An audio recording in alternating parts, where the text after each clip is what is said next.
ഉപദ്രവിക്കാനാണോ ഭാവം? അല്ല, ക്ഷമ ചോദിക്കാൻ വന്നതാണ്. എന്താ അതിശയം തോന്നുന്നു? അശേ, നീ വിചാരിക്കുന്നത് പോലെ ഞാൻ ഒരു മൃഗമല്ല. എനിക്ക് മനസാക്ഷിയുണ്ട്. എങ്കിൽ അങ്ങനെ ഒരുത്തൻ എന്തിനെന്നെ അടിച്ചെന്നല്ലേ നീ ചോദിക്കാൻ പോകുന്നത്? പറയും. എന്റെ കൂട്ടുകാരുടെ മുമ്പിൽ വെച്ച് നീ എന്നെ അവമാനിച്ചു. ഞാനത് കാര്യമാക്കിയില്ല.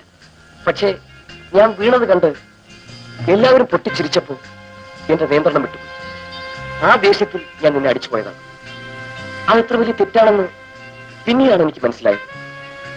അതിന് മാപ്പ് ചോദിക്കാൻ വേണ്ടിയാണ് ഞാൻ നിന്നെ തേടി വന്നിരിക്കുന്നത്. നീ എനിക്ക് മാപ്പ് തന്നില്ലെങ്കിൽ ആശേ, കൈയെടുക്കൂ.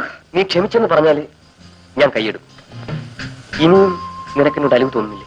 Mister Jain, please please Asha. ക്ഷമിച്ചിരിക്കുന്നു. Thank you, thank you very much. It's good day.